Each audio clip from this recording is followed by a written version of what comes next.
You always own the option of having no opinion. Marcus Aurelius. Here's the hook, my friends. For the next 30 days, your attention is going into escrow. No likes, no views, no replies. Scarcity will recalculate your value, and you won't have to say a single word.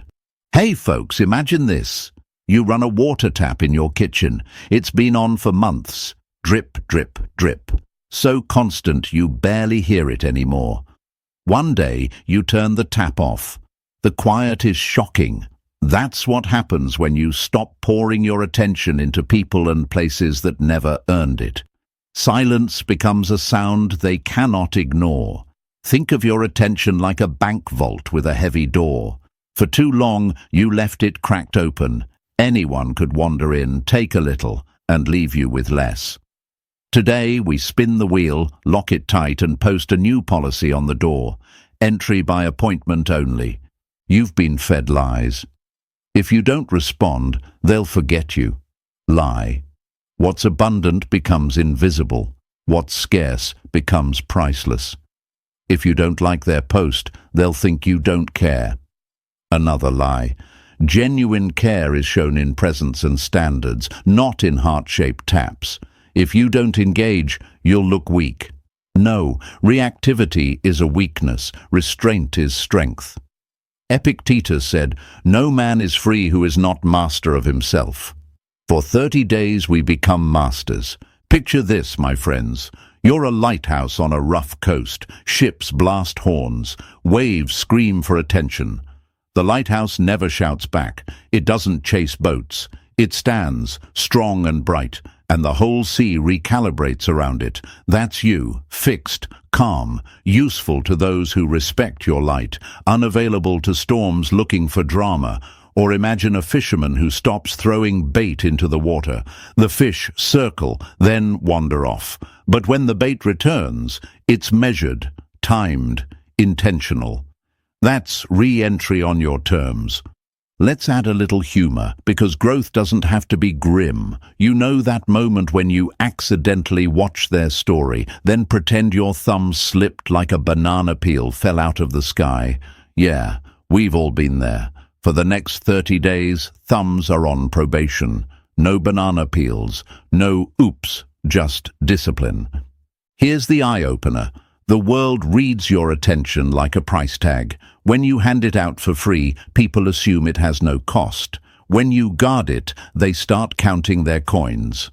Dark psychology calls this loss aversion. People feel the pain of losing access more than the pleasure of having it. Stoicism just calls it wisdom. We stop leaking energy and invest it. Training, work, sleep, clean food, clean mind, clean circle. Your life becomes signal, not static. You don't need a speech, you need a switch.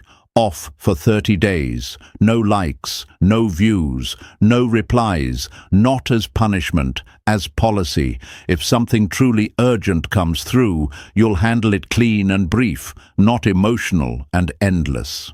The rest? Silence. Let the quiet do the talking. Let comparison write the story. Let absence hold the mirror.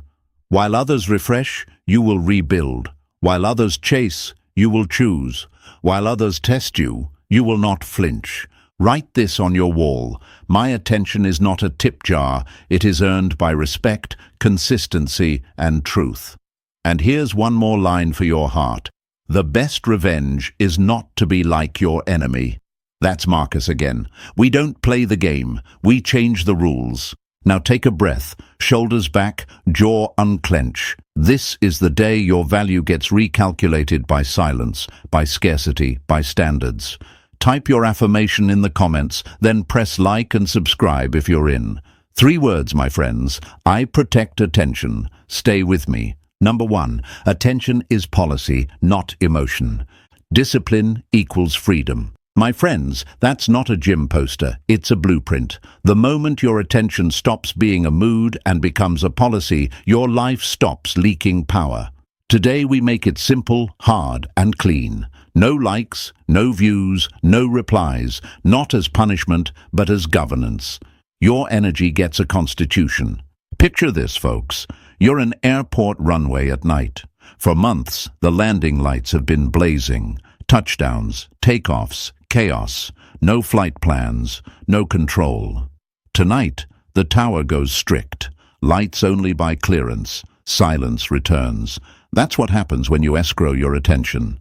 Scarcity forces both sides to recalculate what you give and what they think they're owed. Here's the hard truth.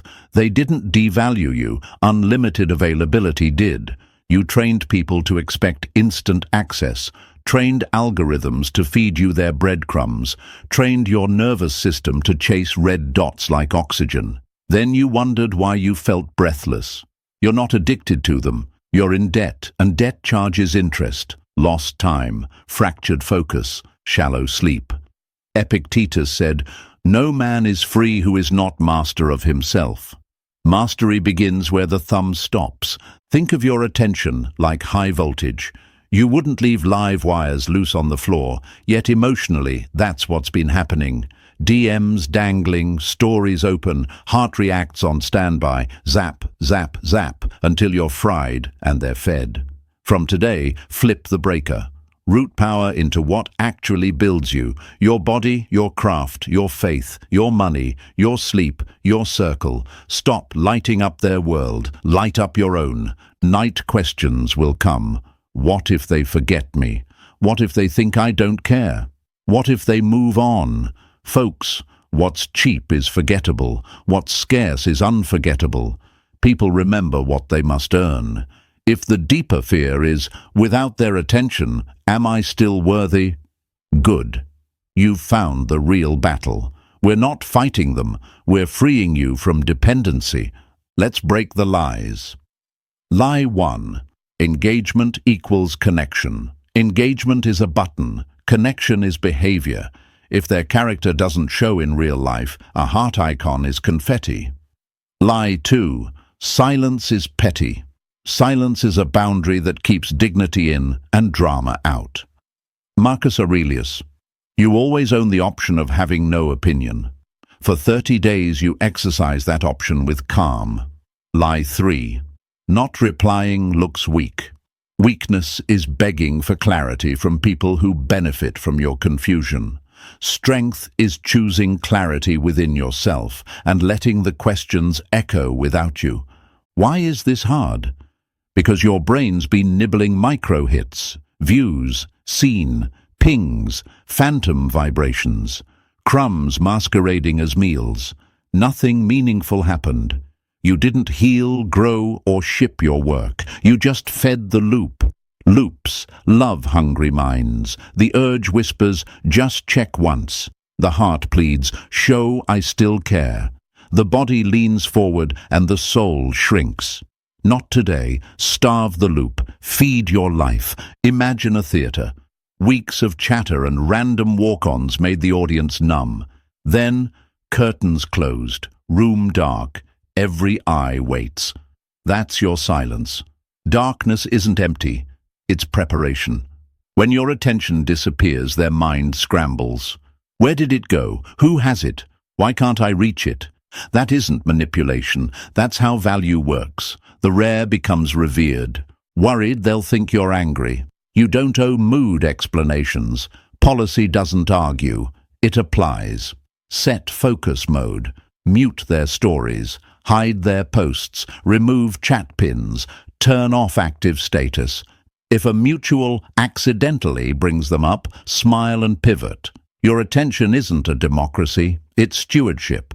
A little fun because discipline doesn't forbid humor. The infamous thumb slip on their story, as if gravity hijacked your finger like a rogue spaghetti noodle.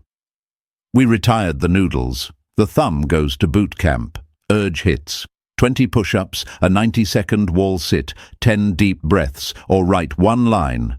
I fund my future, not my triggers. Give your body a job and your mind a sentence. The urge will pass. Expect tests. Hey stranger, you forgot my birthday. Sub-tweets aimed at your soul. Tests fail against policy. If it isn't logistics, it's silence. If it is logistics, it's short, neutral, scheduled. No emojis, no questions, no explanations. Clarity reduces the need to explain. Why do they think a ping can reel you back? Because the old you taught them access was free, reactions were instant, and even disrespect purchased a response. Don't hate the old you, thank them for surviving. Then upgrade. People treat you at the level you treat your attention. When you put attention in escrow, you send a memo to your soul. I will not discount myself to make anyone else feel wealthy. Another metaphor. You're a rare book in a quiet library. For months it lay on a table, dog-eared, coffee-stained, thumbed by anyone. Today it returns to the glass case, not because it's arrogant, but because it's precious. Still readable, by appointment, with gloves, with care. That isn't snobbery, that's self-respect. Choose sovereignty over stimulus, presence over pings, the long game over the itch. Week 1 will feel loud inside. Good, that's the loop dying. Week 2 will feel quiet outside. Even better, that's value recalibrating. Weeks 3 and 4 will feel like control. The thing you wanted from them finally returning to you, from you. We'll build the rest together. How to turn silence into signal, how to hold frame when provoked, how to re-enter on day 31 with clean standards. For now, plant your flag. Your attention stops being a tip jar and becomes a ticketed event. If they want a seat, they bring respect, consistency and truth. Otherwise, the theater is closed. End strong. Drop your affirmation to lock it in. No extra fluff. Guard my attention. Show them, show yourself, show the world. Stay with me. Next, we make your silence impossible to ignore. Number 2, silence as signal. You always own the option of having no opinion. Marcus Aurelius. My friends, that isn't an escape hatch. It's a lever. When they push, you don't have to pull. When they send bait, you don't have to bite. Silence is not the absence of communication, it's the most disciplined form of it. In a world drunk on reaction, restraint is fluent. And here's the hard truth they won't tell you. Most people aren't listening to understand. You've learned that the loud way. They're listening to confirm a story where your attention is guaranteed. When the story fails because you stop feeding it, the plot changes. Scarcity starts doing the writing for you. Picture a stadium after the final whistle. For hours it was chaos, chants, whistles, vendors, 1,000 voices trying to be the loudest. Then the lights dim, the seats empty, and there's this huge, holy quiet. You can hear your own footsteps. That's your silence after a season of endless replies. You've turned off the floodlights of your availability, and now footsteps, if any, must be intentional. Silence doesn't punish, it purifies. It takes the static out of the air, so real signals have a path. They don't get to read your mood anymore through a heart icon, a quick scene, or a late-night essay. They have to sit with the blank page you leave, and blank pages make people tell themselves the truth. Ask the questions you'd normally avoid at 2 a.m. Why do I feel obligated to react to every ping? Why do I believe a view equals care? Who taught me that attention must be proved with instant response? Folks, these aren't harmless habits, they're leashes, and silence is the cut. Epictetus said, "No man is free who is not master of himself." Mastery here means you pick the channel, the cadence, and the content of your energy. Your silence is a boundary, not a tantrum. It says, "My peace is not a public forum." They may call it cold. Let them mislabel what they don't understand. Silence isn't cold, it's calibrated. A surgeon's hand is quiet before the cut. A chess grandmaster often wins by not moving too soon. A lighthouse keeps steady and lets the fog reveal who is steering and who is drifting. That's you now. Steady, consistent, unconcerned with the noise. And yes, there will be noise. Indirect stories, nostalgic songs aimed at your ribs, accidental mentions through mutuals, a hope you're well that really means prove you still care. The old you would have flinched. The present you remember, you are not an emergency service for other people's boredom. Silence is your operating procedure. Here's what makes silence so powerful in dark psychology terms. The brain is addicted to feedback loops. Action seeks response. Ping expects pong. When there is no pong, the brain doesn't rest. It invents. It fills the gap with questions, then with meaning, then with weight. Why no reply? Why no view? Have I lost access? Were they always this strong? That's the recalibration you could never force with a paragraph. Your silence is the math problem they must now solve. If access is not automatic, what must be offered besides appetite? Consistency, respect, truth. Those are the actual currencies. Without them, there is no transaction. Let's address the hardest part. The first week of silence feels like withdrawal, phantom vibrations, reflex reaches, the thumb drifting like it has its own nervous system. You'll feel a pull to just check, to keep it civil, to show maturity by responding. Folks, maturity isn't answering everything. It's answering what deserves you. You don't owe your presence to proximity. You owe your presence to purpose. So you give your body a job when the urge hits. Breathe deep, move weight, write a line. I budget attention like money. You give your mind a sentence, not urgent, not mine. And you let the moment pass like the weather. Weather passes. Another picture, a recording studio with a red light that reads on air. When that light glows, everyone knows. Hush, respect the signal, don't cough, don't tap. In your life, silence turns on that red light. You are live with your goals, your training, your work. Random pings are background noise. If they want a place in the mix, they'll learn timing. They'll learn to bring substance over spectacle. And if they don't, the light stays on and the door stays closed. Not because you're bitter, but because you are finally producing a life worth listening to. They might argue that silence is manipulation. No, manipulation is saying one thing and doing another. Your silence is profoundly honest. It says nothing you don't mean and promises nothing you won't keep. It removes the lie that access can be bought with pressure. It removes the lie that your heart is a vending machine where the right buttons get the old you back. If anything, silence is the end of manipulation, the end of pleasing, proving, explaining, the end of oversharing as a way to earn safety. You stop negotiating your worth in the court of their attention and begin investing it in the home of your discipline. You'll also discover something unexpected. Silence cleans the mirror. Without the back and forth, you'll see your patterns clearer.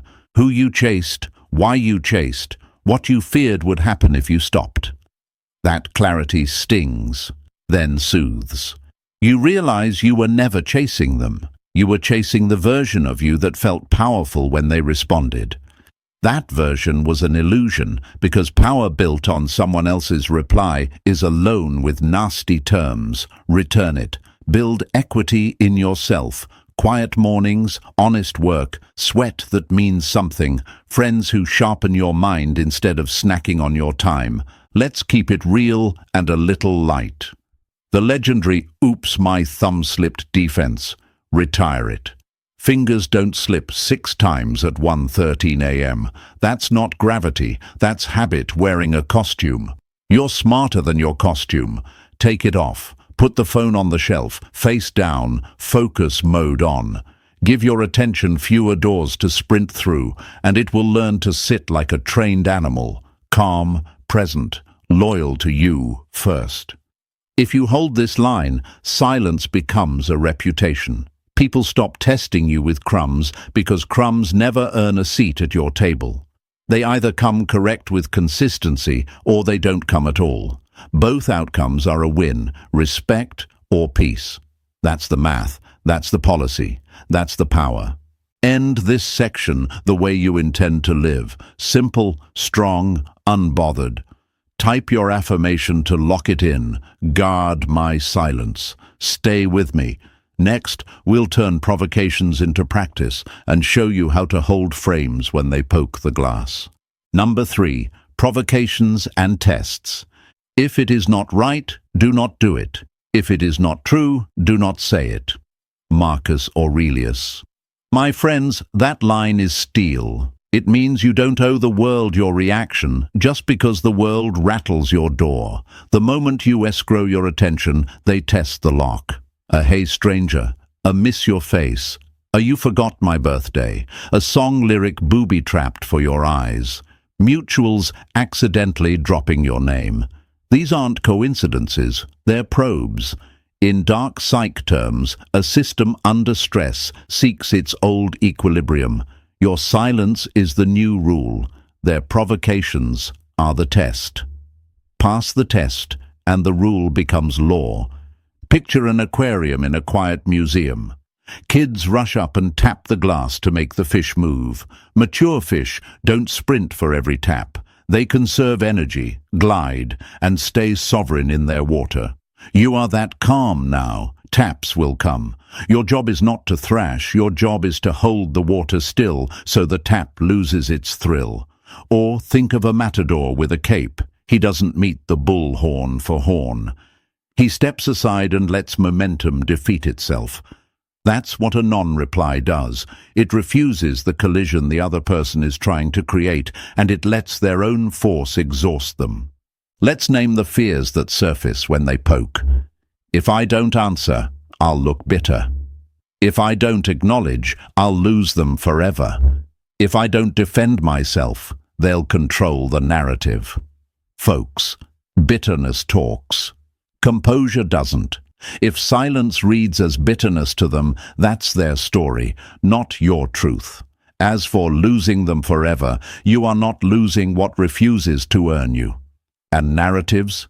Narratives run on attention. Don't fuel a story that doesn't pay you back in peace, respect, or reality. Epictetus said, "We suffer more often in imagination than in reality." Most provocations are invitations to suffer in imagination. Decline the invitation. They will escalate when subtle fails. A neutral check-in becomes an urgent, "We need to talk." A vague post becomes a precise trigger. An oops view on your profile becomes a string of accidental sightings. Notice the pattern without entering it. The old you would have rushed in to cool their anxiety and prove you're not mad. The upgrade cooling someone else's anxiety with your attention is the most expensive favor you can give, and it charges compound interest on your focus later. You owe yourself a clean mind more than you owe anyone a quick reply. Here's a frame that saves lives. Not every ping is a problem to solve. Some pings are just weather. Let the weather pass. When they lob a half-joke that stings, you don't need to volley back with a thesis. When they nudge, "So you're ignoring me now?" You don't need to defend the boundary that protects your sanity. Boundaries you defend endlessly are boundaries you don't believe yet. Believe them in silence. A lighthouse doesn't flip on and off because a storm has opinions. It stays lit, steady, predictable. The sea will come to terms with that light or it won't. Either way, the lighthouse keeps its post. But what if a true logistical issue appears in the testing window? The rule still stands. Your life remains policy-driven, not emotion-driven. You breathe, you wait, you reply only if it's necessary, and only with what is necessary. You don't import old dynamics into clean logistics. You don't give emojis to ambiguity. You don't lace clarity with nostalgia. You answer like a professional writes an invoice, brief, accurate, and finished. You are not cold, you are clear. And clarity is love for your future self. Let's talk about the "prove you're mature" trap. They'll try to frame your silence as immaturity so you'll break it to appear enlightened. That's the bait. Maturity isn't performance, it's restraint. It's the wisdom to know that engaging in a provocation to look mature is the most immature thing you can do. Real maturity pays attention to outcomes. Does replying now build trust? Does it restore respect? Does it protect peace? If the answer is no, silence is not petty, it's precise. It protects what you're building while refusing to re-enter what broke you. Another metaphor for the toolbox. Imagine your attention as a high-security airport. Provocations are unvetted luggage showing up at the gate. Old you opened every suitcase to prove you had nothing to hide. New you runs TSA, not cleared, not loaded. You don't need to unpack their feelings to validate your boundaries. You are not accustomed to other people's chaos. The hardest moment will be the perfectly tailored message, the one that uses your private language, your old ritual, your inside joke. It will feel like gravity. You'll hear the old story whisper, "This is special." This demands a response. Folks, special does not mean sovereign. Special without respect is a trick of memory. Ask the surgical question that ends illusions. If I reply, do I move closer to the life I'm building, or do I return to the loop I just escaped? Let your answer be your gatekeeper. And yes, keep a little humor in your pocket. When the classic "Who hurt you" appears, remember, boundaries trigger those who benefited from your lack of them. Smile privately. You don't need to clap back. You need to carry on. He who is brave is free, Seneca said. Bravery here isn't a speech. It's silence where the old you used to perform. Hold this line long enough and you'll watch the magic happen. Provocations taper, tests fail, and the few who can stand in real conversation, no games, no bait, will rise above the noise. That's the blessing baked into the boundary. The wrong attention gets filtered. The right attention learns your language. Consistency, timing, truth. Close this section the way you'll walk the next mile. Quiet, steady, proud of your restraint. Type your affirmation to lock the frame. I hold the frame. Stay with me. Next, we'll turn value recalibration into daily habits, so your life becomes harder to access and easy to respect.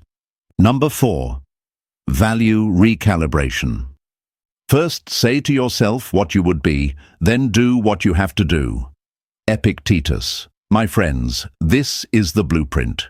Value recalibration begins the moment you answer that first clause with brutal honesty and then live the second clause with daily discipline. They once assumed your attention was an open tab. Now your life becomes a ledger. Scarcity isn't a stunt, it's the new accounting system. When access costs more, respect rises. When you invest energy into things that compound, your price changes without a speech. Imagine a blacksmith's forge at dawn. No audience, no applause, just heat, hammer, rhythm. Each strike makes the metal less like ore and more like a blade. That's your next 30 days. Heat from routine, hammer from restraint, rhythm from consistency. You are not announcing that you've changed. You are changing so consistently that announcements become unnecessary. The world feels the edge of the blade without you waving it around. Here's the truth most won't admit. Value isn't charisma, captions, or curated glimpses. Value is capacity. When you increase capacity, strength in the body, depth in the mind, steadiness in your schedule, your presence weighs more in every room you enter. People sense it like gravity. You don't perform gravitas, you earn mass. Marcus Aurelius said the impediment to action advances action. What stands in the way becomes the way.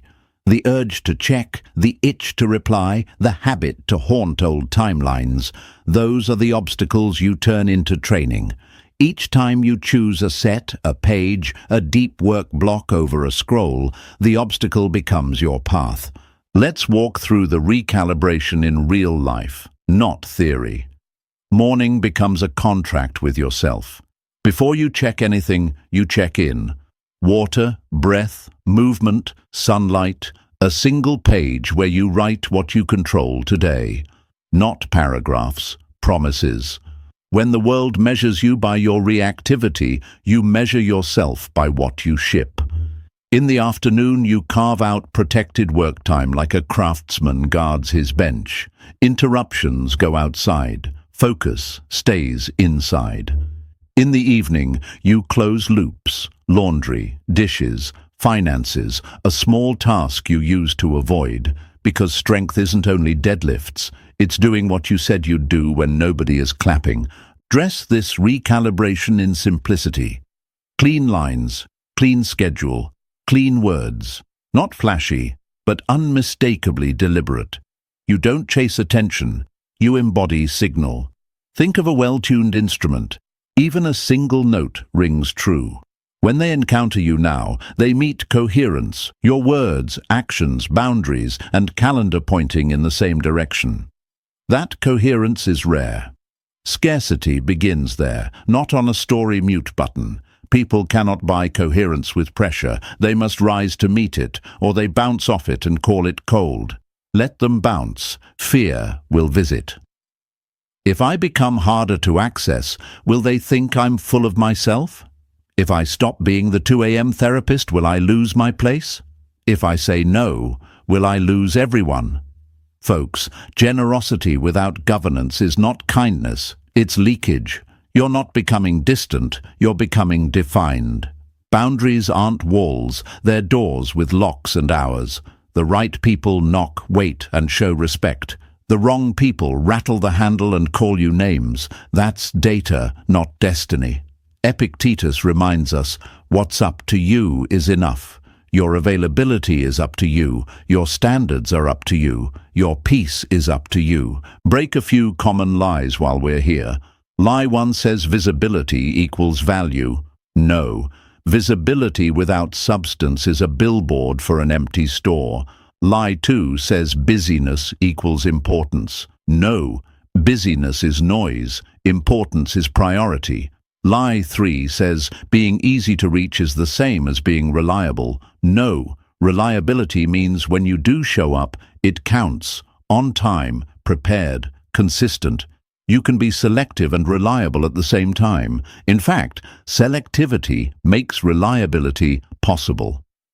Use metaphor as a measuring tool. Picture your life as a port. Ships used to dock at all hours, cargo spilling, crews shouting, customs sleeping.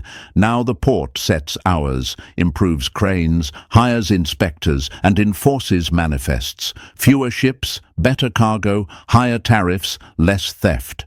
Revenue rises, chaos falls. That's value recalibration. Fewer conversations, richer substance, stronger outcomes. Or picture a garden that used to welcome every seed blown by wind. Pretty weeds, ugly weeds, thirsty weeds, everything grew and nothing truly flourished. Now the gardener prunes, composts, fences, waters on purpose. The garden isn't less alive. It's more alive because it's curated for growth. What about social presence? You don't vanish, you become intentional. Post-process, not performance. Share the book you finished, the mile you ran, the project you shipped, the meal you cooked with care. Quiet competence beats loud performance every year that ends in a number. Your goal isn't to prove you're thriving. Your goal is to actually thrive. And let the evidence appear where it must, when it must, without begging anyone to applaud. Relationships recalibrate too. You stop rewarding intermittent attention with premium access. You stop explaining boundaries to people who benefit from you having none. You start noticing who leans in when you speak clearly and who vanishes when you stop offering free validation. The ones who stay when the confetti stops are your circle. The rest were spectators. Bless them, release them, and keep building. There will be days the old loop screams. That's expected. You don't cure cravings, you outgrow them. When the urge hits, transmute it. 10 deep breaths. A page of notes, a short walk, a set of squats, a glass of water, a text to a brother who sharpens you instead of a timeline that drains you. You're teaching your nervous system a new reflex. We move energy, we don't leak it. The first week feels like you're pushing a stalled car. The second week, the wheels catch. The third, momentum helps. By the fourth, you're steering. And then something subtle but unmistakable happens. They treat you differently, or they disappear. Both are wins. If they rise, they meet your terms. Consistency, respect, truth. If they fall away, you just saved months of ghost arguments and self-bargains. Scarcity did the sorting. Your job was to hold the frame long enough for reality to show its hand. We lock this section with a clear identity. You are recalibrating how the world reads your price by raising what you demand of yourself. Capacity over clout. Discipline over display. Signal over spectacle. You don't shout that you're rare. You live in a way that rarity becomes obvious. Value, like gravity, doesn't beg to be believed. It's felt. Type the affirmation to anchor it. I raise my value. Show them. Show yourself. Show the world. Stay with me. Next, we'll build emergency protocols, so if you must engage, you'll do it clean, brief, and impossible to misread. Number 5. Emergency protocols, if you must interact. Make the mind obey itself. Seneca. My friends, this is where discipline stops being poetry and becomes procedure. For 30 days you've treated attention like currency. Now we set the rule for rare exceptions. Emergencies exist: kids, safety, legal, property, medical.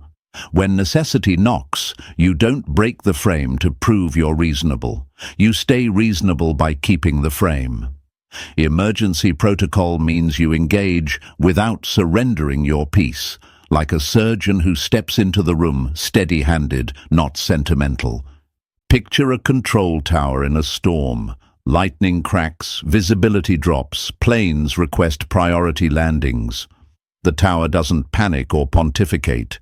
It speaks in short, precise sentences that keep everyone alive. That's your voice now, calm, brief, exact. When contact truly requires you, you respond the way a pilot reads coordinates. No emojis, no inside jokes, no memory lane. You give only what the situation needs, and nothing your future self will have to clean up later. Marcus Aurelius said, "If it is not right, do not do it. If it is not true, do not say it." Apply that like law. If a message isn't necessary, it isn't sent. If a word isn't necessary, it isn't written. Here's the backbone. Delay is your ally. The reflex to reply instantly is how old dynamics sneak back in. Unless safety is on the line in real time, you install a buffer. Breathe, stand up, drink water, step outside, and let the weather pass through you before you touch the keyboard. You are not a siren, you are a steward. 24 hours is not rudeness, it is quality control. In that pause, you decide what this is, logistics or allure. If it's logistics, you answer like a calendar would, received. Friday, 5 to 6 p.m. works. If it's allure disguised as logistics, you strip it down to facts and end the loop. Document signed. Pick up at the front desk by Tuesday. That's it. No dangling threads, no soft doorways, no "how have you been?" Curiosity traps. Curiosity is expensive. Clarity is cheap and powerful. Expect the bait to mix with the business. "You forgot my birthday, but can you drop the box? Hope you're well. What happened to us? Also the spare key?" Folks, 2 messages hid inside one sentence, a hook and a task. You only answer the task. "I'll leave the key with the concierge at 4 p.m. Period. They may escalate. Wow, cold. You still fly the plane. The tower doesn't argue with thunder about tone. You are not withholding kindness. You are refusing to subsidize chaos. Epictetus taught that freedom is obedience to the right things. In emergencies, you obey process, not provocation. Let's get painfully practical because this is where most people relapse. Keep your language airtight. State the action, time and place. Confirm once. Close the thread. If they attempt to reopen it with sentiment, silence does the filing. When you must acknowledge a change, do it like a new ticket, not a continuation of old drama. Updated time is Wednesday, 2 p.m. Same location. You are writing a log, not a love letter. You are building a record your future self would read without wincing. Imagine a judge reading your words out loud. Would you be proud of their precision? That's your bar. You may feel the urge to add nice to sound mature. Nice is fine, needless is not. A single thank you for compliance is enough. Avoid apologies for having standards. Avoid explanations for boundaries. Avoid just so you know paragraphs that smuggle emotion under the door. Boundary plus brevity equals respect for you and for the task. And if the line is crossed, insults, triangulation through mutuals, pressure disguised as urgency. You issue one clear consequence, then follow it. Calmly, contact me only for logistics. Further off-topic messages will be blocked. Then mean it. Mercy without memory invites the same fire. Humor helps you hold the line.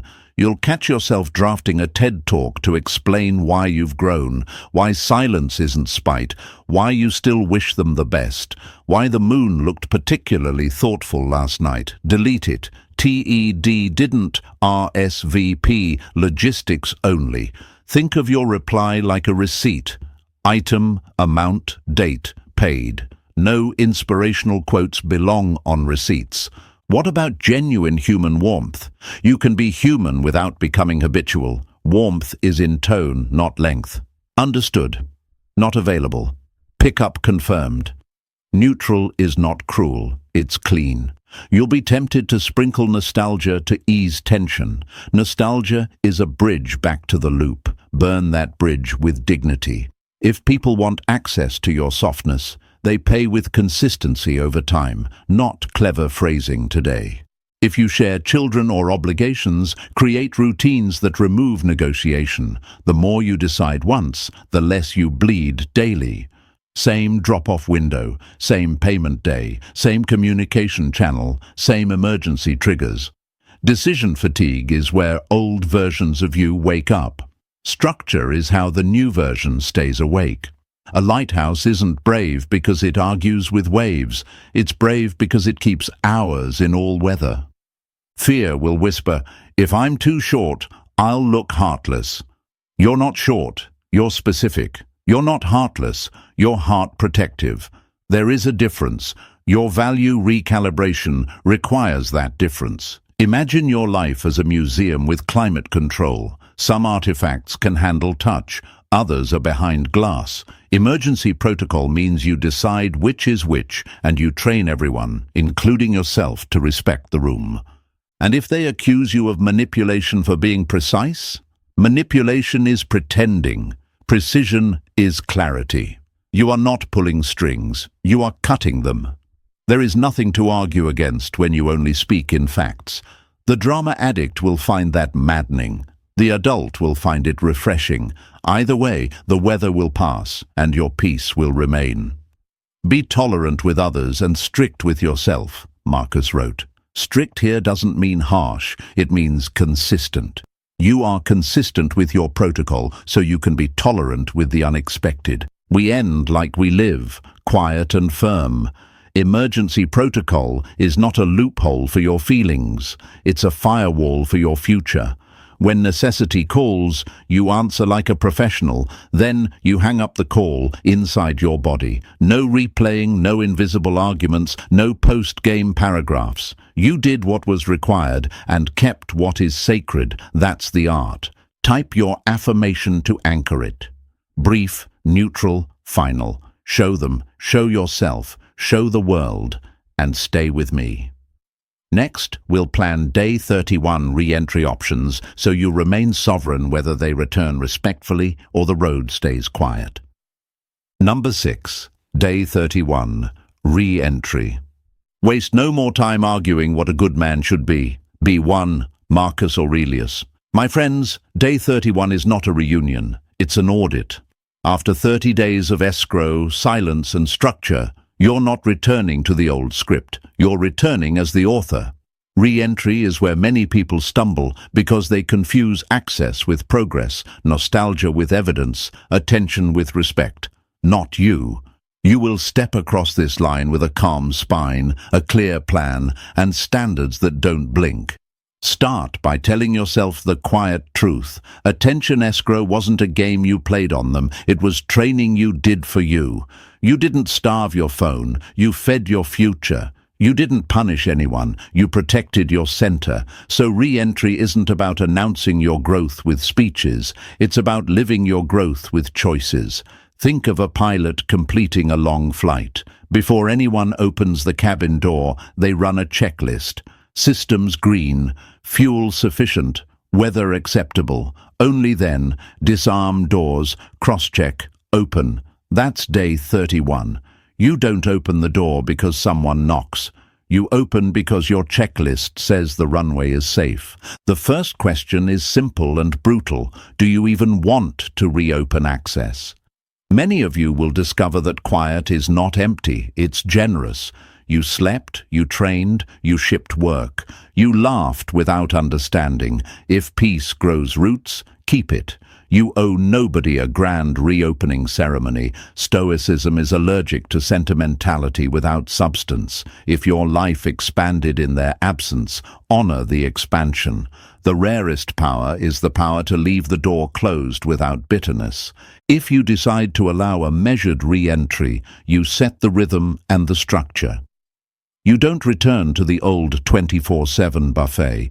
You open a restaurant with reservations. You answer when you choose, not when you're triggered. You discuss what builds, not what bleeds. You meet in bright places at bright hours. You speak in clear lines, not curved hints. This isn't cold, it's coherent. Coherence is what protects two people from ruins disguised as romance. And if anyone frames your coherence as cruelty, remember, boundaries only offend those who benefited from your lack of them. There will be a temptation to prove how mature you are by over-explaining your absence or over-giving your presence. Resist. Mature isn't performance, it's precision. Say little and match it exactly. I'm open to talk Friday at 5. Then be the person who arrives on time, leaves on time, and does not trade clarity for chemistry. Chemistry without character is fireworks over a dry forest, beautiful, reckless, costly. Your 30 days were rain. Don't let one spark burn the new ground. If conversation happens, you listen with your eyes, not your nostalgia. You're scanning for 4 things only: responsibility, repair, rhythm, and reality. Responsibility, do they own choices without spin? Repair, are they offering actions, not adjectives? Rhythm, can they respect pacing without poking? Reality, are you two aligned on terms, or are you still negotiating your dignity? If any of these are missing, you don't argue. You downgrade access. This isn't punishment, it's procurement. Vendors without quality don't win contracts. Love is not exempt from common sense. Expect the old loop to whisper, reply faster, forgive quicker, fold your standards just this once. That whisper is a ghost with your voice. When it gets loud, breathe and borrow a line from Epictetus. No man is free who is not master of himself. Mastery here is the pause between their request and your response. In that pause, you ask the only question that matters. Does this move me closer to the life I am building, or back to the loop I already buried? If it's the loop, let the silence do the burying again. Some of you will choose a clean closure, no contact forward, no re-entry attempt, no recycled hope. That choice is not failure, it's fidelity to the future. Closure is a private act, not a performance. You can write a letter you never send, list the lessons you'll keep, bless the past without booking a return ticket, and walk on. The ego craves dramatic endings. The spirit prefers finished ones. Finish well. Re-entry also includes re-entry to yourself. You guard the habits that carried you through the 30 days. You don't hand back the hours you won. You keep the morning page, the training block, the focused work, the quiet evening. You remain a lighthouse. Ships will keep passing. Some will signal respect. Some will flash chaos. Your light doesn't flicker to match them. It holds, and in holding, it tells the truth. Access to me is earned by honesty, consistency, and peace. Everything else is weather, and weather passes. Let me give you a final picture. Imagine your attention as a priceless instrument, say a Stradivarius violin stored for a month while it's restored. Day 31 isn't the moment you hand it to the first stranger who asks to play. Day 31 is the moment you decide who has the skill, steadiness, and reverence to touch it, and you keep it in the case around anyone who doesn't. That's not arrogance, that's stewardship. You are not hard to love, you are hard to misuse. There's a difference, and your 30 days taught you to honor it. If they return respectfully, you won't be dazzled, you'll be diligent. If they don't return, you won't be hollow, you'll be whole. Either way, you win because you stopped gambling your life on other people's pings and started investing it in your own gravity. That's dark stoicism at work. Less performance, more principle. Less chasing, more choosing. Less noise, more knowing. We close where we began. Disciplined, direct, and free. If this series puts steel in your spine and calm in your chest, do 2 things right now to help this message reach the ones who need it. Press like, subscribe to the channel, and share this with the friend who's ready to escrow their attention and reclaim their peace. Drop your final affirmation in the comments to lock it in. I choose sovereignty. Stay with me, we're just getting started. They say time heals, my friends, but that's not true.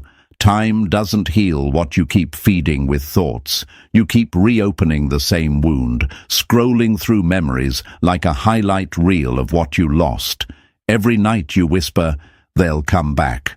Every morning you check your phone like it's a slot machine that might finally land on their name. You've been taught that waiting is loyalty, that patience means love, but that's one of the biggest lies ever sold. Waiting doesn't bring people back. Waiting keeps you stuck in the same emotional quicksand while they walk away, pretending they've moved on. Let me tell you something simple but hard to swallow. People don't forget you when you let go. They forget you when you keep chasing. When someone knows you're still out there orbiting around them, they don't need to think about you. But the moment you pull away, that's when the silence starts screaming in their mind. It's when your absence becomes louder than your presence ever was. It's like taking oxygen from a flame. When you stop feeding it, that's when it burns, to remember how it once felt to be lit by you. You've been trained to believe that love equals effort, that the one who fights the hardest wins. But real strength isn't in chasing, it's in control. It's in walking away with calm eyes and a quiet heart while they expect you to fall apart. When you detach, you don't lose power, you reclaim it. The person who once looked down on you will eventually look back, not because of guilt, but because curiosity never dies where mystery begins. The truth is, detachment is not indifference. It's mastery. It's saying, you don't get to live rent-free in my peace anymore. And here's the twist, folks. The moment you stop waiting, you start glowing differently. You move differently. You speak from calm instead of pain. And that shift, that invisible energy, travels. They feel it. They might not say it, but they sense it in your absence. You used to chase them, now your silence does. You used to explain yourself, now your peace speaks louder. People always come back to what feels rare. And nothing's rarer than someone who once cared deeply and now walks in quiet confidence like they never needed to. So let them miss you. Let them replay the moments they once took for granted. You don't have to post a revenge glow-up or fake happiness. Real power is invisible. It's the peace that confuses them, the silence that humbles them, the calm that haunts them. Remember this, the one who moves on with stillness always wins in the long run, because eventually everyone circles back to the energy that once gave them warmth when the world turns cold again. So, if you're watching this right now, hear me clearly. Stop waiting. Stop chasing. Stop checking your phone for a message that isn't coming, because when you finally stop caring, that's when they'll come searching. Don't let your heart be a waiting room for people who walked out on you. Be the lesson they'll never forget. Now listen to me, my friends. Don't just sit there nodding. Do something about it. Prove to yourself that you're not the same person who keeps waiting for validation that never comes. Every time you comment, you're not just typing words. You're declaring war on your old self. You're saying, I'm done begging for attention that I deserve by default. So type this right now, in all caps if you have to. My silence is power. Because that's what it is. Not avoidance, not ego, but power. The kind that makes the world lean in when you finally stop explaining yourself. Let that sentence be your armor. Every time your mind starts wandering back to what if, and maybe someday, read those 4 words again. Write them, own them, live them. And if what I said just lit a spark in you, if you felt something shift deep in your chest, don't scroll past it. Press that like button as a promise to yourself. Subscribe because you're done surviving and ready to rise calm, unbothered, and untouchable. Stay with me, folks, because your peace isn't just healing you, it's haunting the people who thought they could break you. Number 1. The psychological hook. Why chasing repels. Most people think chasing is romantic. They think persistence means love, devotion, and loyalty. But here's the uncomfortable truth, my friends. Chasing isn't love. It's fear wearing perfume. It's the desperate attempt to prove your worth to someone who's already decided to look away. You think that if you just try harder, they'll finally see you. You think effort will melt the wall they built. But human psychology doesn't work that way. The harder you chase, the faster they run. What looks like love to you registers as pressure to them, and no one wants to be cornered by affection they didn't ask for. The mind is strange. When something is easily available, it loses its sparkle. It's the same reason people take sunlight for granted until the clouds come. You were their sunlight, always there, always shining, Tato. And they got used to it. They started assuming it would never leave. Then one day, you finally dimmed your light, and suddenly they're squinting into the darkness, wondering where the warmth went. That's the irony of attachment. People don't miss you when you're around. They miss you when your presence becomes a memory they can't recreate. You might say, but if I stop reaching out, won't they forget me? That's the fear talking. And fear never led anyone to self-respect. People don't forget energy that once gave them comfort. They forget noise, not peace. They forget chaos, not calm. And right now, your energy is worth more than begging for attention from someone who doesn't know its value yet. Carl Jung once said, "What you resist persists." The same applies here. The more you push towards someone, the more they resist you. The more you release, the more the balance resets. It's hard, I know. Every part of you wants to text them, to remind them that you exist. It feels unnatural to stay silent when your heart is screaming for closure. But you must remember, silence doesn't mean defeat. It's strategy. It's emotional aikido. You're not ignoring them, you're redirecting your energy back to yourself. You're breaking the invisible chain that kept you dependent on their reaction. That's what Stoicism is about. Mastering your own impulses instead of being mastered by them. The moment you stop chasing, a shift happens. They notice. Maybe not instantly, but the silence will echo. They'll start to wonder, wait, where did that energy go? Did I lose them? Did someone else catch their attention? Curiosity, once dead, wakes up like a beast that can't stand not knowing, because people are addicted to being wanted, and when you no longer serve that addiction, their ego panics. They start replaying memories, overanalyzing moments they once ignored. That's not coincidence. That's their subconscious craving the validation they used to get from your attention. You see, when you chase, you hand them a mirror that says, "You are worth more than me." When you walk away, you flip that mirror back toward yourself. Suddenly, you're the mystery again. And mystery is magnetic. People are drawn to what they can't fully grasp. Your absence becomes art. Your silence becomes the sound they can't stop hearing.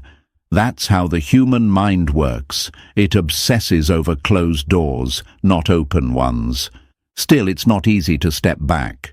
Detachment feels like emotional withdrawal. You'll feel the urge to break your silence, to reach out just to check in. But remind yourself, the longer you hold your ground, the stronger your value becomes. You're not abandoning love. You're just no longer performing for it. You're giving them a chance to feel your absence, to experience what life actually feels like without your energy holding it up. Because if they never feel the loss, they'll never learn the value.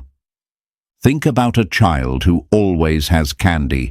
They never appreciate it until it's taken away. Adults are no different. The heart doesn't understand luxury until it's gone. You were their emotional luxury, constant reassurance, attention, and effort. Take that away, and the silence becomes their teacher. Every unread message from you would have kept them comfortable, but now every lack of message makes them restless. They start thinking, did I make a mistake? Were they really over me?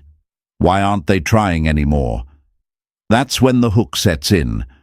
You're not punishing them by walking away, you're restoring balance. Every time you stop chasing, you tell the universe, I know my worth. And the universe responds by making others recognize it too. This isn't about manipulation or playing games. It's about shifting from obsession to alignment. You're no longer begging for something uncertain. You're attracting what's meant to stay. So, my friends, understand this. The one who chases loses control. The one who steps back gains it. The one who keeps reaching becomes predictable. The one who moves in silence becomes unforgettable. That's how it works. Not because of magic, but because human desire is wired to chase what it cannot fully claim. You were the giver before. Now it's their turn to wonder, to chase, to question what happened to the calm soul they thought they could replace. And if this feels difficult, good. Growth always feels wrong at first. Your silence will test your strength, your patience, and your ego. But when the storm inside you settles, that's when you'll realize the truth. You never needed them to see your worth. You just needed to stop trying to prove it. So as you listen to this, take a deep breath and let this thought sink in. You are not losing them. You are finding yourself. You're not being cold. You're being wise. You're not walking away. You're walking up. Type this in the comments right now. I attract by peace, not pursuit. Let that be your mantra. Write it, remember it, live it. Because the day you stop chasing is the day they start looking back. Number 2. Silence is a mirror. They can't escape. Silence isn't empty, my friends. It's a message written in invisible ink. You don't need to send another text or explain how you feel for the 100th time. Your quiet is saying everything they refuse to hear. Silence is the mirror that shows people who they really are when they can't hide behind noise anymore. When you stop speaking, they're forced to listen to the echo of everything they did wrong. That's why it hurts them more than arguments ever could. Because silence holds them accountable in ways words never can. Every time you hold back from reaching out, you think you're doing nothing. But in truth, you're creating distance that demands reflection. Think of it like pulling your hand away from fire. The moment you do, the flame flickers, confused, searching for what it used to feed on. That's what your silence does to their ego. They got addicted to your attention, your replies, your emotional availability. Now that it's gone, they're going through withdrawal. Every message you don't send becomes a ghost in their head. Every quiet day becomes a question they can't answer. Why aren't they chasing me anymore? Humans are wired to crave closure, and silence is the one thing that denies it. It leaves a door half open, a story half told. Psychologists call it the Zeigarnik effect. Our minds remember unfinished emotional experiences more intensely than resolved ones. You've become their unfinished chapter, the one they keep rereading in their head, wondering how it could have ended differently. That's the irony. You said less, but now they're hearing you everywhere. In songs, in silence, in every person who fails to match your energy. Silence, when used wisely, isn't avoidance. It's mastery. It's the highest form of self-control, choosing not to react when you easily could. Most people respond to pain with noise. They text, argue, overshare, beg to be understood. But Stoicism teaches something else, that strength lies in restraint. The loudest person is rarely the strongest. It's the one who can stay calm while the other one drowns in their own noise. That's real power. The ability to sit with your emotions without letting them drag you into chaos. And make no mistake, they feel it. They might pretend not to care, but silence has a way of creeping into quiet moments. It visits them when they're driving, when they scroll late at night, when they see your name they swore they deleted. They remember the peace you brought, the certainty, the way you understood without needing words. And suddenly, that peace becomes haunting. Because it's gone. Because it's rare. Because the world outside your silence is noisy, shallow, and transactional. You were real, and now they're left with echoes. You'll be tempted to break that silence, to send something small, something harmless. Don't. Every time you stay quiet, you're turning their comfort into confusion. You're teaching them that access to you was a privilege, not a right. You're shifting from being an option to becoming the one that got away. Remember, silence isn't passive, it's active energy. It's the sound of power reorganizing itself inside you. Some of you might wonder, but what if they never reach out again? Then that's your answer. They were never meant to stay. Silence doesn't lose the right ones. It only exposes the wrong ones. The right person will feel the emptiness of your absence and return with respect. The wrong one will escape into distractions, proving they never had the depth to match you in the first place. Either way, you win, because silence gives you clarity that words never could. So hold the line. Let your quiet do the talking. While they chase noise, you'll be mastering peace. While they fill their world with replacements, you'll be building a life that doesn't need validation. That's what true freedom looks like. You don't have to prove your worth. Your calm already does. Write this in the comments, my friends. My silence speaks volumes. Let it be your reminder that every moment you don't react, you rise higher. Because silence isn't weakness, it's self-respect in its purest form. And one day, they'll hear it loud and clear. Number 3. The control reversal. You became the one they need. Here's the funny thing about control. The moment you stop trying to grab it, you somehow get it all back. You used to chase, overthink, and overgive. You thought love meant proving yourself over and over until they finally saw your worth. But here's what psychology and a little bit of Stoic wisdom both agree on. Power always shifts toward the one who needs less. When you stop waiting for their validation, something flips. The game changes. Suddenly, you're not the admirer anymore. You become the mystery, the quiet question mark they can't stop thinking about.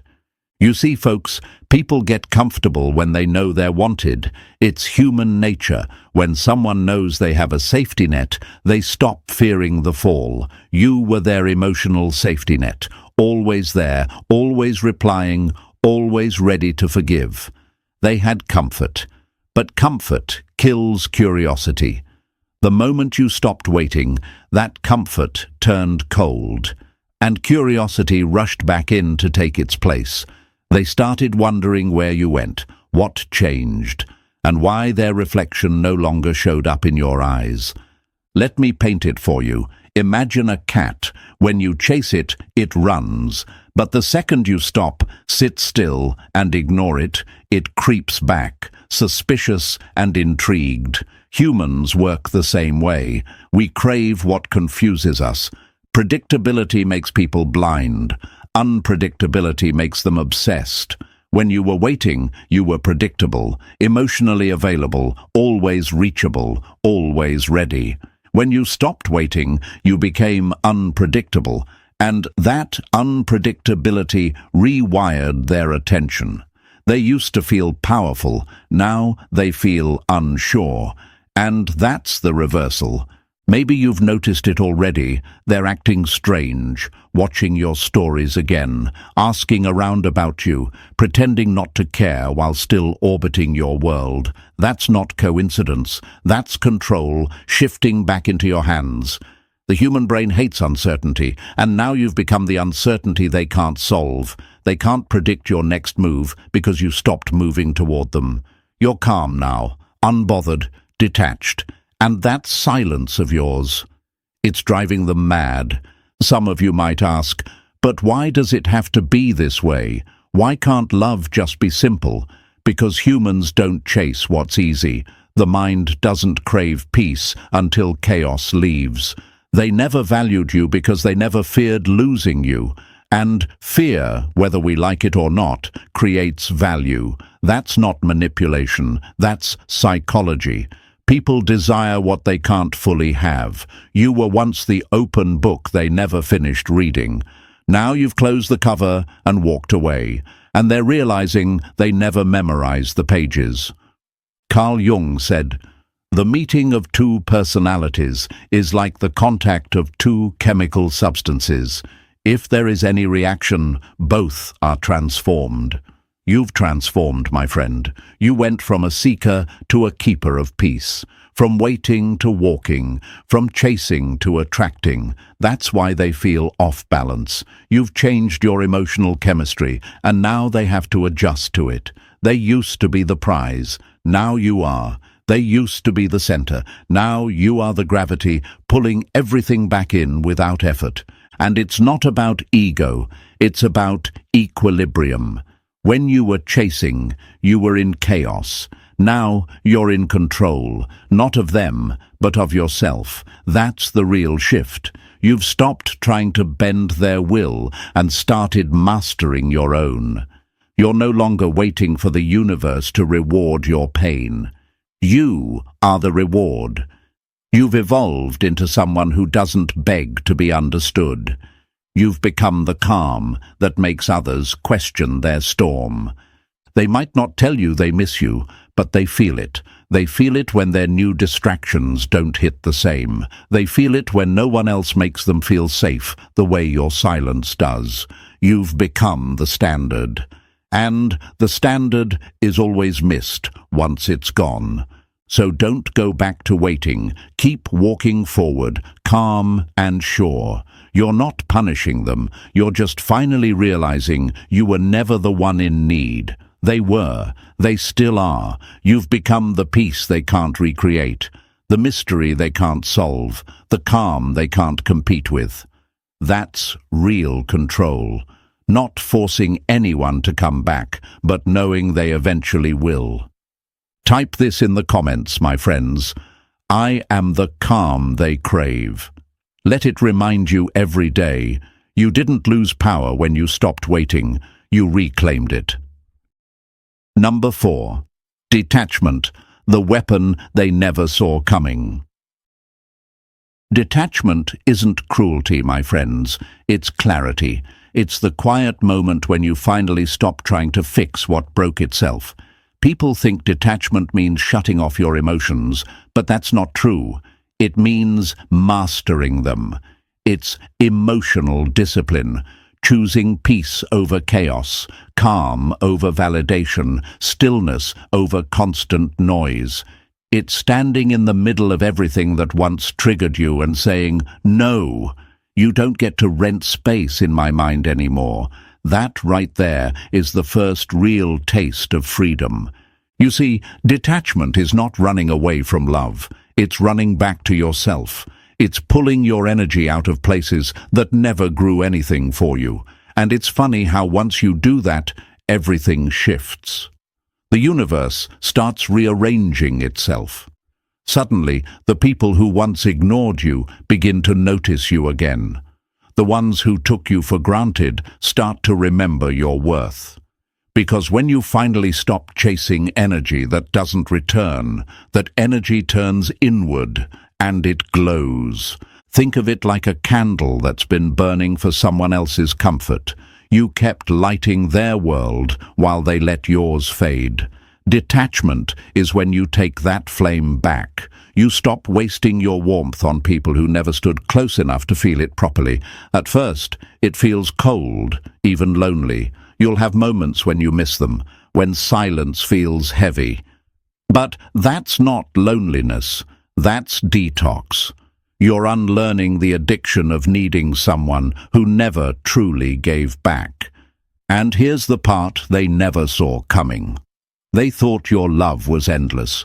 They thought no matter what they did, you'd always be there, available, forgiving, loyal to the pain they gave you. But detachment flips the script. Suddenly, you're not angry, you're not hurt, you're calm. And nothing terrifies someone with control issues more than calm. Because your silence says, "I've outgrown this." Your peace says, "I'm not your supply anymore." And when they can't trigger you, they lose their power over you entirely. Psychology backs this up. When someone realizes they no longer have emotional influence, it destabilizes them. They start reaching for you again, testing to see if the connection still exists. They might send random messages, fake check-ins, or posts meant to pull your attention, but you don't bite. That's what detachment looks like. Not reacting, not proving anything, just existing in your own stillness while they scramble to find the version of you they used to control. This is where Stoicism lives. It's in the art of staying centered when others lose balance. Detachment is not arrogance, it's self-respect. It's saying, "My emotions are mine to command, not yours to manipulate." And in a world where everyone is addicted to attention, silence becomes the sharpest weapon of all. They'll feel it like gravity. The more you pull away, the more they're drawn back in. Because peace, when genuine, becomes magnetic. People want to be around what doesn't need them. The universe loves balance, my friends. When you stop forcing things, life naturally starts working in your favor. You were never meant to beg for connection. You were meant to attract it effortlessly by being whole. And once you detach, That's exactly what happens. The people who drained you will come crawling back, not because they suddenly changed, but because they crave the peace they once disturbed. They'll want a sip of the stillness you now live in, but this time you'll guard it. You'll smile, stay kind, and keep your peace private. You don't have to prove that you've moved on. Your calm will speak it for you. Detachment doesn't say, "I don't care." It says, "I care too much about myself to keep trying to fix what doesn't want to heal." That's power. That's growth. That's liberation. Type this in the comments right now. My peace is my power. Let it be your daily reminder that walking away wasn't weakness, it was strategy. Because once you detach, you don't lose people. You simply lose your need to be understood by them. And that's when you finally win. Number 5. The psychology of regret, why they always miss you later. Rejection feels like power in the moment, my friends. It gives the other person a temporary illusion that they've won, that walking away from you somehow puts them above you. But time has a funny way of humbling people, because rejection is quick, but regret is patient. It waits. It doesn't strike right away. It comes crawling in quietly when the silence gets too loud and the comparisons start piling up. That's when their mind begins to betray their pride. That's when they start realizing they didn't replace you. They just downgraded peace for distraction. You see, the human brain is wired to compare. It's psychological. When someone walks away, they think the next person will be better, more exciting, more compatible. But what they forget is that their memory of you isn't built on logic. It's built on emotion. Every laugh, every late-night talk, every small comfort you gave them became a neural pathway in their brain. You were a habit, one rooted deep in their dopamine system. And when that habit ends, they don't just move on. Their brain starts craving the emotional chemistry you created. That's what regret really is, withdrawal from a connection that once made them feel safe. At first, they'll distract themselves. New faces, new places, new attention. They'll tell themselves they're happier, freer, lighter. But give it time. Every new conversation will feel slightly hollow. Every laugh will sound slightly forced. Every good morning text from someone else will lack the warmth they once felt with you. Because what they're really missing isn't you as a person. It's how they felt when they were with you. And that, my friends, can't be replaced. Regret always arrives late, but it always arrives. It sneaks in when they least expect it, when a random song plays, when they drive past somewhere you both used to go, when a scent reminds them of your presence. That's the thing about emotional connections. They don't disappear just because someone acts indifferent. They bury themselves deep in the subconscious and resurface when the ego finally quiets down. That's when the realization hits. No one else feels like them. You became their contrast. You became the standard by which they now measure everyone else. And when the world fails to match it, which it always does, regret kicks in. Regret is triggered by contrast, and contrast is born from silence. When you disappeared, you didn't just leave physically, you left mentally, emotionally, spiritually. They thought your absence would be temporary. They thought you'd come running back like before. But when you didn't, their mind turned your silence into a mirror. And in that mirror, they saw everything they threw away. It's a strange twist of fate. Your calm now becomes their chaos. The peace you built becomes the punishment they didn't see coming. They'll scroll through your page, trying to decode your smile, trying to guess if someone else is making you laugh like they used to. They'll rewatch your stories just to feel a trace of what they lost. They might even try to come back casually, testing the waters, pretending it's just small talk. But it's not. It's regret in disguise. And that's the irony, isn't it? The same person who once made you doubt your worth now questions their own. Because while you were healing, they were avoiding. While you were growing, they were running. But no one outruns regret forever.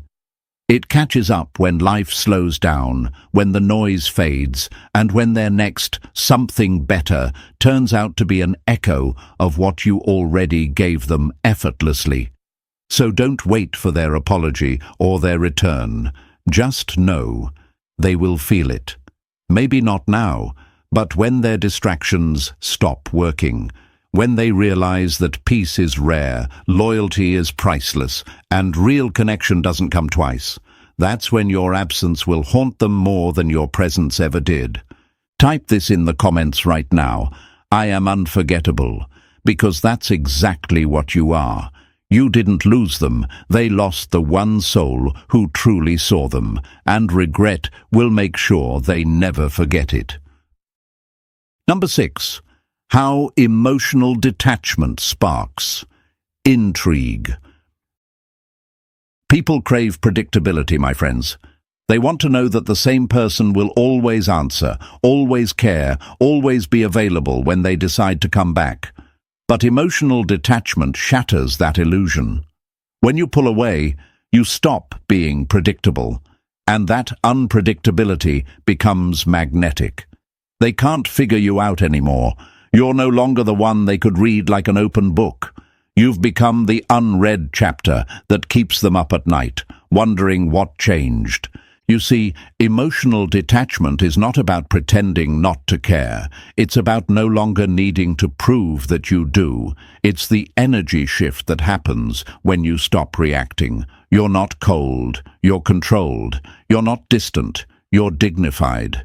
That balance between warmth and mystery is what sparks intrigue. They start asking themselves questions they never bothered to before.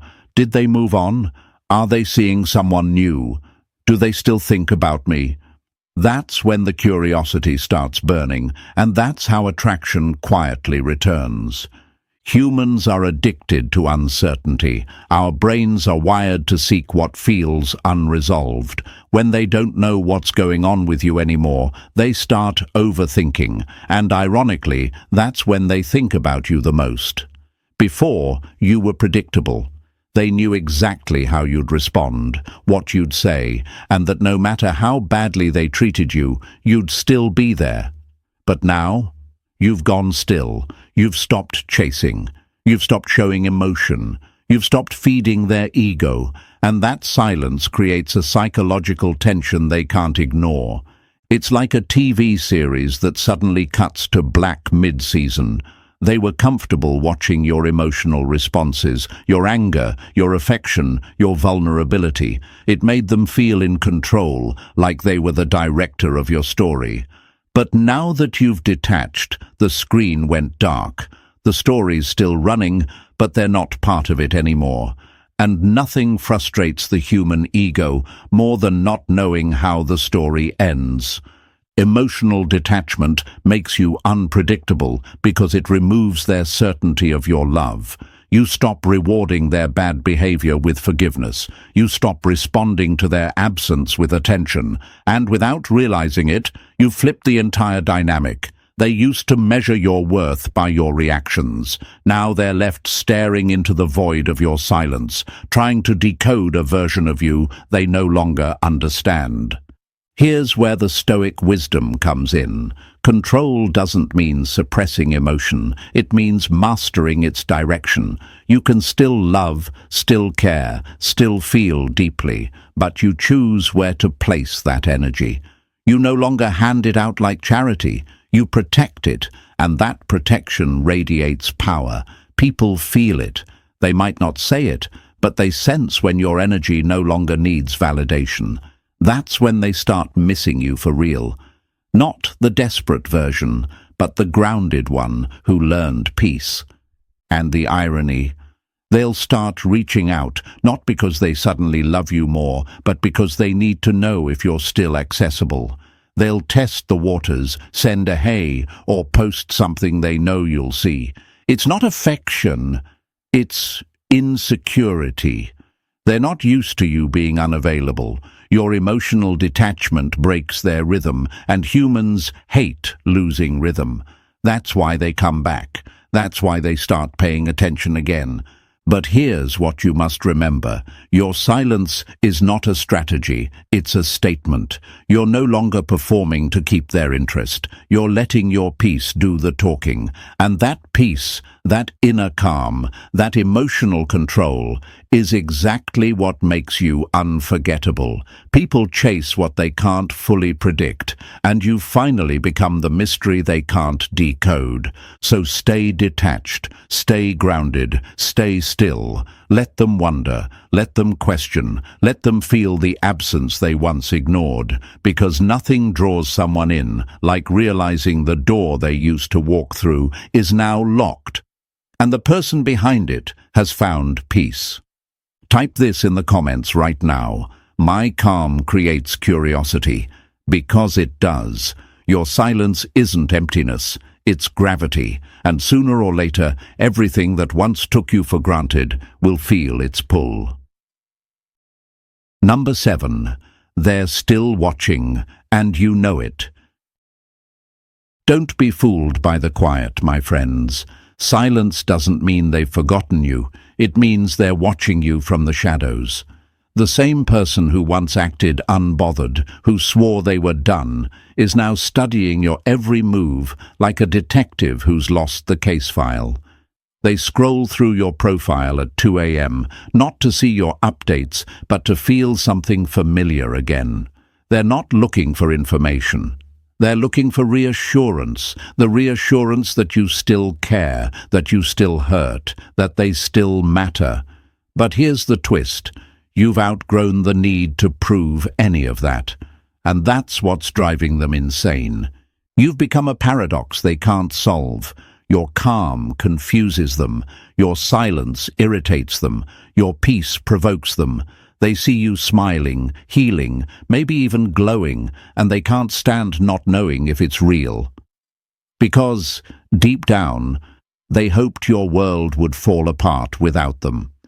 They thought their absence would break you, but instead, it built you. You became grounded, focused, untouchable, and that's when curiosity turned into obsession. They're lurking, folks, not because they still love you, but because they don't understand how you stopped needing them. Their ego needs closure, and you've denied it. They're checking who likes your posts, who comments, who you follow, trying to decode clues that don't exist. They'll play it off, act casual, act indifferent, but behind that mask is a mind running wild with what-ifs. What if they moved on? What if someone else loves them now?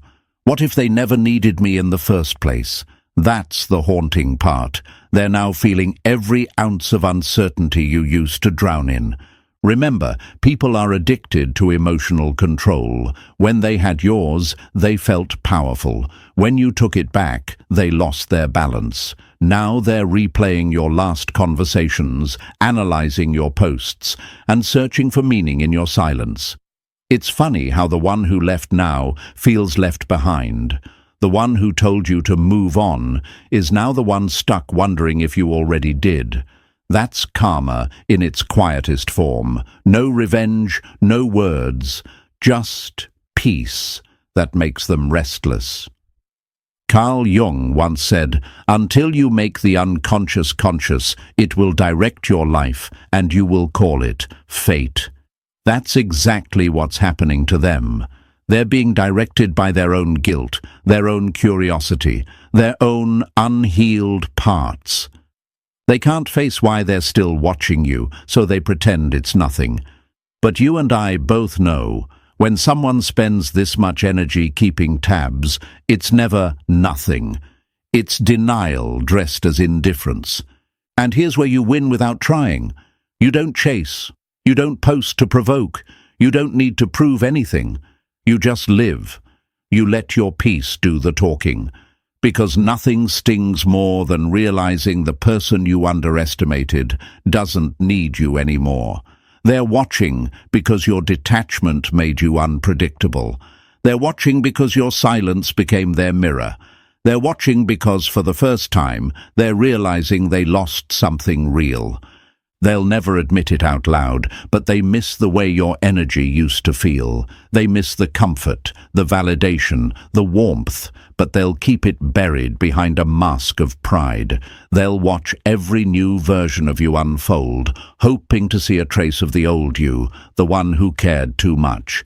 But that version is gone. You've evolved, and they're stuck watching reruns of a show that ended without warning. So let them watch. Let them overanalyze your calm. Let them feel the silence they once forced on you. You owe them nothing, not closure, not access, not explanation.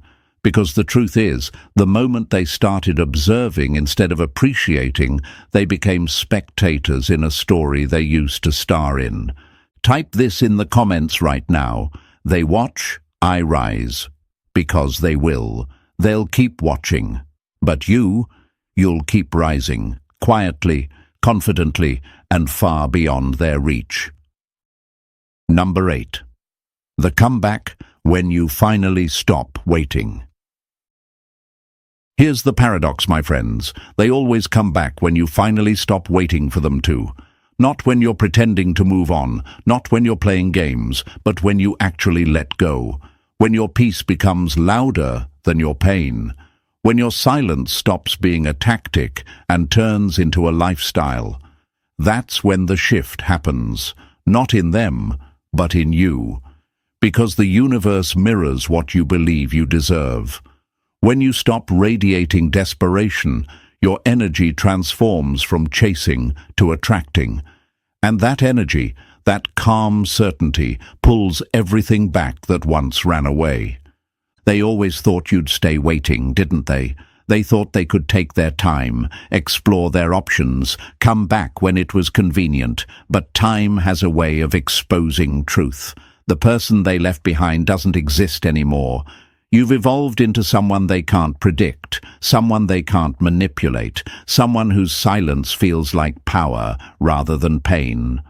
That evolution is what triggers their return, not guilt, not nostalgia, but the unbearable realization that they no longer have access to the version of you they took for granted.